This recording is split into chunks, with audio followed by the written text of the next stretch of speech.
Attention.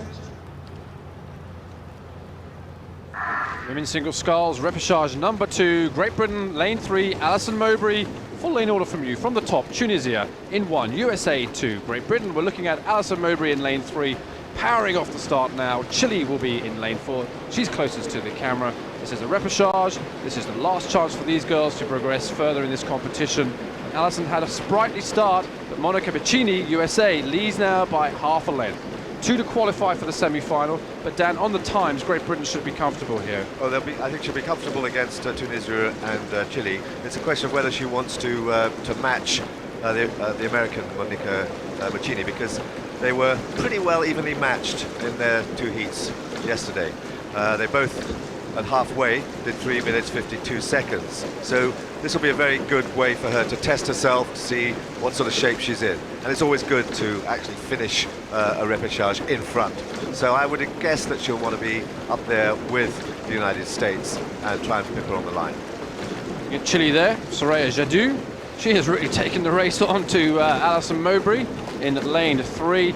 Again, the nature of this race, the repechage system, and it is sudden death. These girls who don't get 1 and 2 are out of the competition in terms of progressing semi-finals and finals. So Chile really taking it on now, 25 years of age, 68 kilograms. Compare that to the 72 kilograms of Alison Mowbray in lane number 3. So the scullers now coming down into their rhythm. Alison's always a strong sculler. She's done well to qualify for this regatta. Yes, very upright style, very aggressive upright style. She uses a lot of good hard leg at the catch there and doesn't waste anything at the front end. This is pretty well where they were. The American sculler was a bit faster to 500 before. Through 500 meters in this second repechage of the women's single scull, and USA, Great Britain 1 and 2.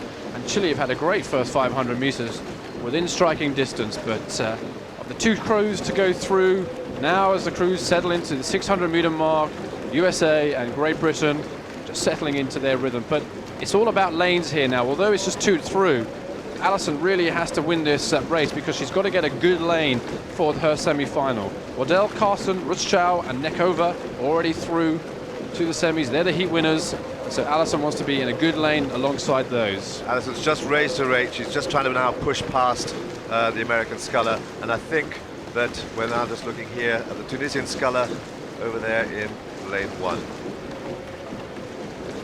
New here, she qualified under the rules where we have qualification from the various continental qualifying regattas, and Tunisia came through on that. But you can see now that Chile's getting dropped. She's now a length behind Alison, and Alison is making a push now to try and match the United States, who led her to the first 500. But remember, in their heats yesterday, their times to the halfway point were absolutely the same.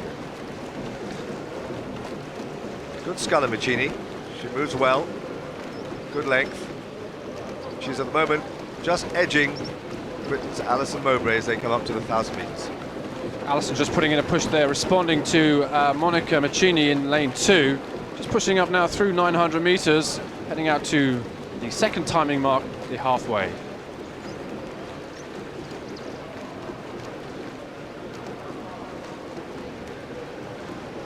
Shot back there at Chile, who had a sprightly first 500 meters, but can't really live with the pace. Now out front, these 2 girls, USA, Great Britain, stroke for stroke. Through 1,000 meters, it's the second repechage of the women's single sculls, and USA, Great Britain, stroke for stroke, really almost level across the line. They've had a good, comfortable first 1,000 meters. Chile went with them for the first 500, but now these 2 girls are out front and relaxing. But the race is still on between them, because although these 2, it's 2 to qualify from 4, what we're doing here is we're racing for lane. So Alison in 3 really has to have and try and have the better of Monica Piccini. She got the faster overall time in the heats, comparable to Monica. She was about 6 seconds faster yesterday on Sunday. 2 leading scullers are at 33. They're sculling stroke for stroke, pretty well dead together. And the Chilean sculler, she's been attacking it pretty hard. She's been at 36, between 36 and 37 all the way. That's why she was up there with them for the first 500 or 600 meters. But she's really lost it a little bit. She's still up high, still at 37, but she's falling back all the time. It's Great Britain and the United States who've got this race in hand, but they're sculling really very, very much to find a way through to the semi-final and a good lane should the conditions build up. But it's Alison Mowbray now beginning to edge ahead of the United States. This is where she wants to take it, and she's moving very nicely now. She's made a decision, she's going to go for it, and she's stretched out, lengthening it out, moving it away. So Alison now up on half a length over USA Monica Maccini in lane at number 2. Monica had the second fastest qualifying time of the two scullers. And now Alison looking the stronger. She's upright, she's sharp on the catch, and she's just pushing the legs down now as we head towards the last quarter. Now it's very strong Monica Maccini in lane 2, but the white boat Alison Mowbray, she was 11th at the World Championships last year. She had to qualify, stormed through in the European qualification regatta, and doing well here now.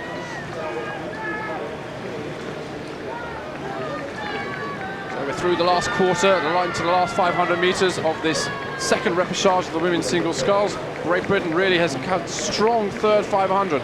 Alison Mowbray goes in lane number 3. She's taken on Monica Maccini, who led her to the first timing mark, the 500 and the 1,000.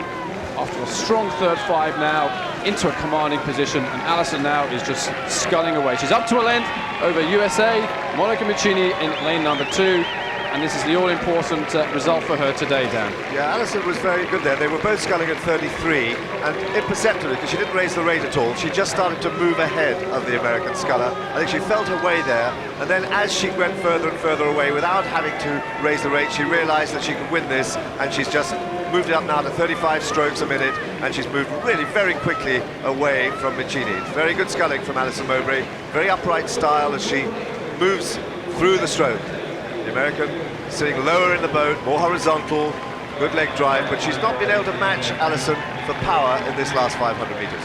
Okay, we're through 250 meters now, and Alison has opened up clear water. She was 6 seconds ahead of the American sculler in the comparable heats. And Alison, it's a confidence-building exercise today. She was a whole 10 seconds behind Bulgaria, Nekova, who's qualified comfortably in her heat. So today it's Alison's day. She's going through to the semi-final. These two scullers will go through. But Alison will get a very good heat, get a good lane draw in her semi-final. We're 150 meters from the line, and the crowd just appreciating the performance of these two scullers now. Alison still maintains a bit of clear water. The American hasn't given up though. She's got 50 meters to go. Alison up on about 34 strokes per minute, and USA same 35 strokes per minute. Last couple of strokes on the line. It's Great Britain's day in the second repechage of the women's single scull, and Alison will qualify comfortably now for her semi-final.